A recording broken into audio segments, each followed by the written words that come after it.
some people might recognize you.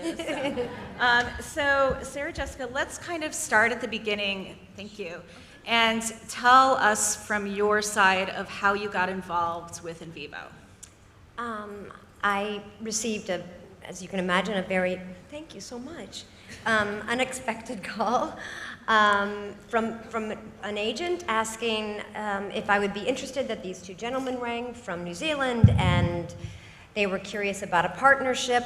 I was mystified, considering I just felt I knew very little about wine, nor did I have any business interjecting myself in any way in the wine business. But I was curious and met on the phone both Tim and Rob. They convinced me that we should at least have a conversation. I expressed my reservations, merely because I felt ill-equipped. They came to the States and we met and we talked about wine, and I explained what I loved, how little I thought I knew, what made me undeserving, and they pushed back and said, no, we should do this. And I said, are you willing to teach me? Can this be an ongoing masterclass lesson? Is there room for me to grow and learn?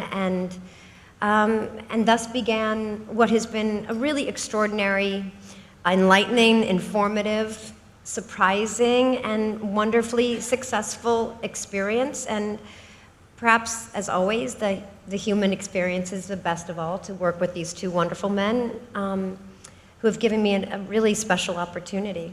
And I've been able to meet you and have time with you, and I really mean it. And that's been one of the many rewards, is the people that I have met. Oh, thank you for saying that in front of 1,000 people. No, it's true.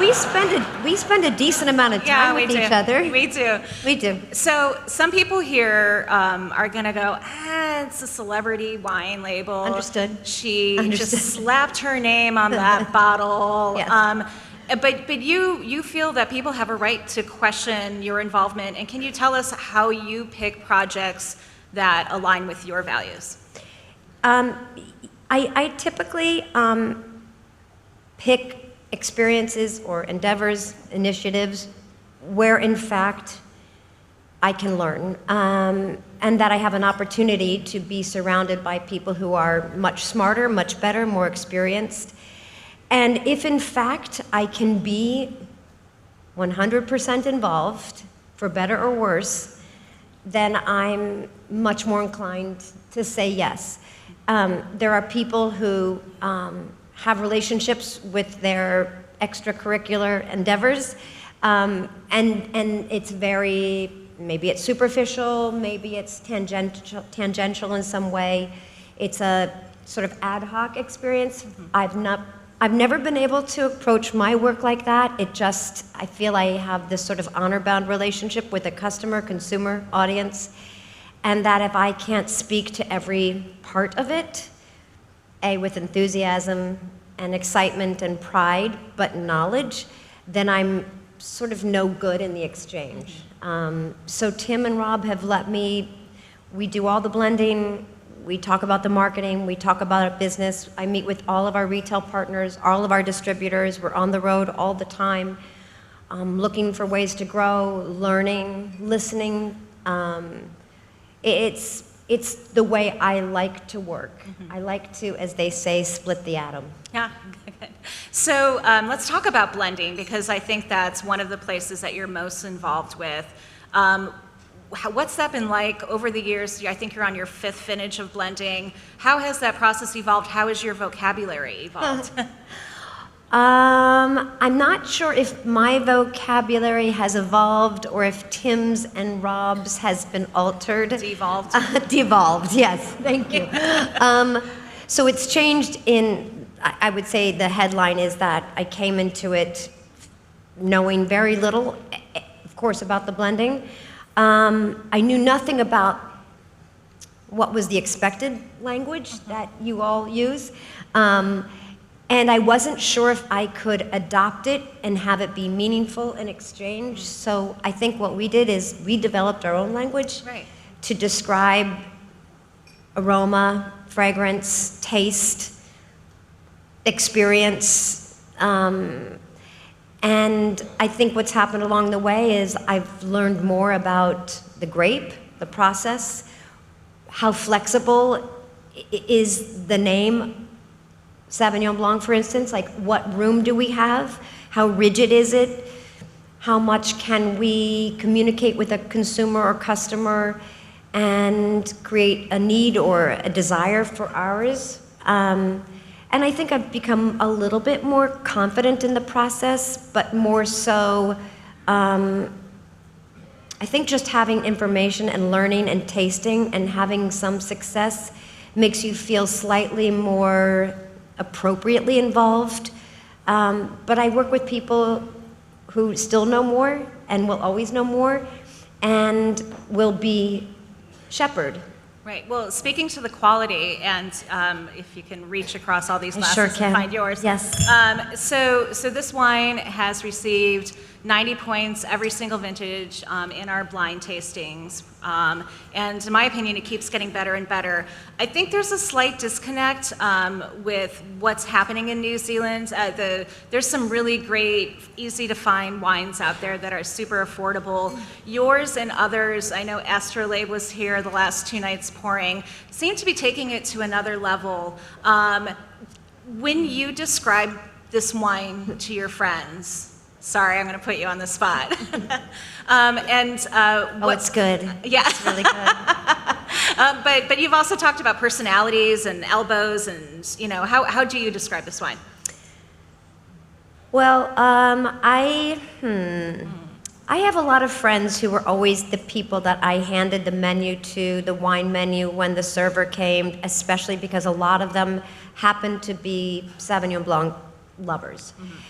So I always felt intimidated and just daunted by that. So now, having been in this particular business for a while and worked with this grape, I describe it as, I've described her as a more full-figured Sauvignon Blanc. Mm-hmm. I've described her as sort of less architecture. Yep. Yeah. Less height. If I had to, I would, in the most simplest terms, sometimes I say it's a peonese to gladiola. Okay. It's, an iris is all up here, tall and pointy, and a carnation has more petals, and the layers are different, mm-hmm. and I think it's a slightly unexpected Sauvignon Blanc, but is still honoring what those who love that. Oh, that's a lovely way of putting it. I do think it definitely has more aromatics and more, the texture is so much more friendly than some of the leaner, crisper ones. Oh, I can do that too. God, I'm so sorry. Yeah, that's okay. No, I think it's a really lovely wine, and thank you so much. So one thing I definitely also want to hit on is that another thing that we share is that we like to drink wine in not wine glasses. No, this is very special. Very this fancy. Is for the refined folks who I always thought definitely would still know more. Like, this is an experience you don't get in our home.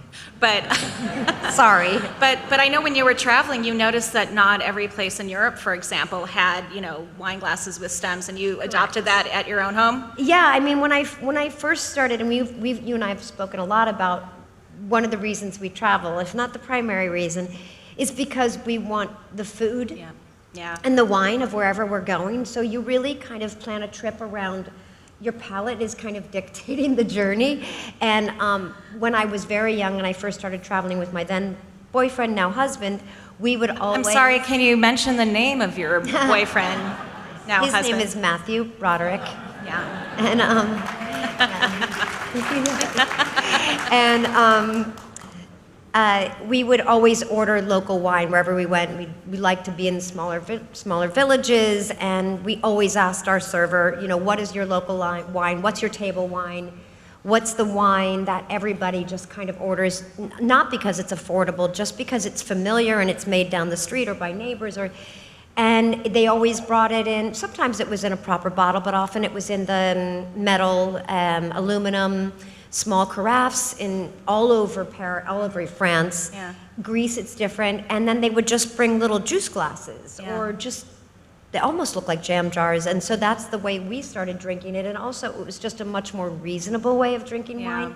And it didn't intimidate anybody. So if you put a bottle of wine on the table with some European juice glasses or even Eastern European juice glasses, it's a more familial experience. Absolutely. And I think to that point, there's a time and a place for all wines. I mean, some of my favorite moments of drinking wine were in a plastic water bottle at a Giants game. Yeah,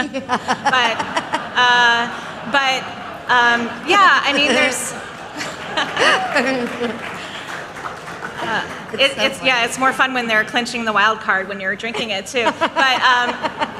But yeah, this is wonderful. But you know, to your point and to what Invivo does to make wine a little more welcoming, I think that's a good point to bring up. Now, before we go, just one last thing. Now, when people look at the label, which you also designed, it's very personal down to a body part. Can you tell us a little bit about that?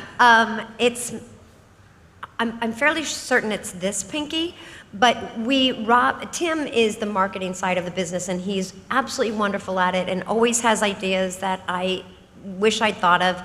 And we just started messing. I sign a lot of my correspondence with an X and then a comma and my initials or my name. And so he had the idea that I should start doing it. So we actually, a colleague of mine here in New York, went down to, I think it was Perry Street Paints, and just bought a bunch of tubs of paint and colors that we thought would make sense with the Sauvignon Blanc. You know how color and smell and all of that kind of... It's also one of your favorite colors, right? It is. Yeah. It's teal. And so we just worked on it and worked on it and worked on it. And finally it was the pinky, I believe, that was the digit that created the winning image.